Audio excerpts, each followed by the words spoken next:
My life was wholly different from that which I had led.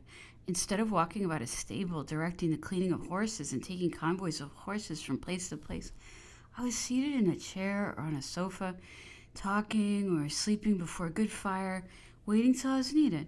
I had no diversion but the pleasure of talking to the valet on duty, or looking through the windows. The emperor was at the Tuileries at that time to see what was going on in the garden. It was a very monotonous life to remain all day in the beautiful rooms.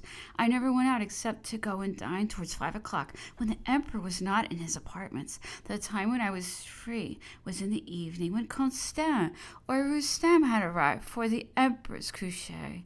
Then I went off duty. I would go and undress in my room, which was in the stables, and go out in civilian's clothes to take a turn around the Palais Royal, after which I would go to bed. One becomes accustomed to everything, and I became accustomed to what my new employment demanded, which was to do nothing 3/4 of the day. In the morning, towards 7 or 8 o'clock, I went on duty. There were always 2 or 3 people in the antechamber, which was the bathroom, who were waiting for the emperor's levee to be announced. When the emperor's toilet was finished and he had gone into his study, all those who had been admitted went away, even Constant and Rustem, after which the valet and I went into the bedroom and put everything into place. Then we made the bed. After that, the cabinet maker, the wardrobe attendant, and the floor polisher came, each one to do his work under the eye of the valet. As for me, I went into the salon of the under officers to wait till the levee was over, when I would go into the salon of the high officers, where the emperor took his meals. When everybody had left His Majesty's rooms, the table layers set the table on a small round table and arranged the serving table, and at the appointed hour the major domo, Monsieur Dunat, arrived with the food.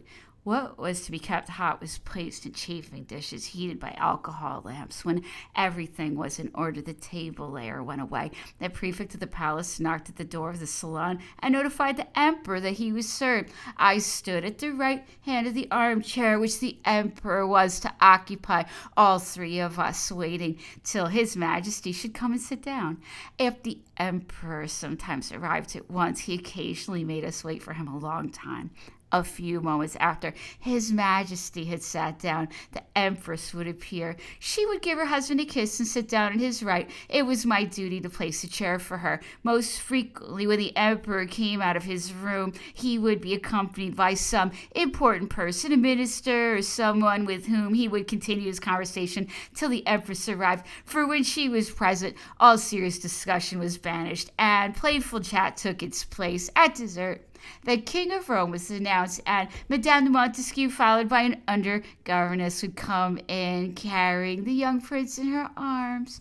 The emperor would kiss his son, and talk would continue with the empress, Madame de Montesquieu, and the person who was present. When breakfast was over, the emperor would take the little king in his arms and go to the window to show him to the people passing, and a group of curious men and women who habitually stood under the window during breakfast. The little scenes of paternal love did not ceased till the emperor and empress returned to the salon. Madame de Montesquieu and the under-governess would go back to the little prince's apartments with the woman whose duty it was to rock the cradle, and who had remained in the salon of the under-officers during the visit. As for me, I would return to the private apartments where the valet duty was. I was very fond of this duty of serving breakfast because of the conversations which I heard there.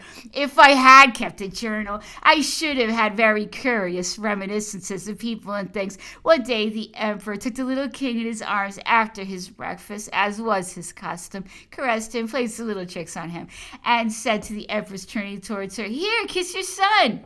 I do not remember now whether the empress kissed the prince, but she replied in a tone almost of repugnance and disgust, "I do not see how anybody can kiss a child." The father was very different. He never stopped kissing and caressing his beloved son. What must Madame de Montesquieu have thought on hearing such language on the part of the empress? What do mothers of families think of it? This scene occurred at the Tuileries in the bay window. Another day, the emperor, after breakfasting and having kissed the little king, was starting to go into the salon when he turned towards the empress, looking at her with that amiable smile which was peculiar to him, and he said to her the two following lines: Je vais donner un heureux soin de mon empire, et le reste du jour sera tout ailleurs. Makes no sense. I'm going to give an hour of my time to my empire, and the rest of the day I'll give to Zaire. When the little princes, the sons of King Louis, and the princesses, daughters of King Joseph, accompanied by their governesses, came to pay court to the emperor, they kissed their uncle's hand, and afterwards kissed him. They also kissed the empress. It was usually at breakfast that the emperor received them. He was very fond of asking his nephews and nieces questions as to what they had learned since they had seen him, especially Prince Napoleon and Princess Anaïde. Monsieur Denis, who came from time to pay court to the emperor, was received at breakfast like a number of other people. One day he brought two little statuettes, 7 or 8 inches high. They were seated and represented the emperor and empress in antique costumes. That of the emperor was almost naked, for it had only a cloak thrown over the shoulders.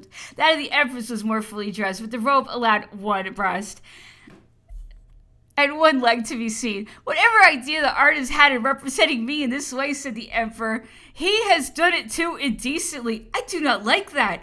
I much prefer to have people dressed as they are habitually, rather than to have them tricked out in costumes which do not belong to them. Dress the Greeks and Romans, he went on, as they were in ancient times, and dress the French of our day as they are in the 19th century. To do anything else is ridiculous and outlandish.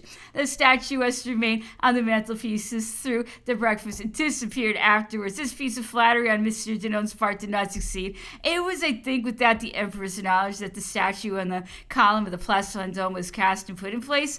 It seems to me, I heard him say so. Monsieur David, the celebrated painter, came on one occasion at breakfast time to pay his court to the emperor. He brought a portrait made by one of his pupils. I do not recollect whether it was a painting, a drawing, or an engraving. The emperor was represented in half length, wearing the uniform of a grenadier, with his right hand in his waistcoat. This portrait, which was engraved, and which I saw in the shops of dealers in paintings and engravings, was handsome, but it had none of the characteristics of the emperor's face.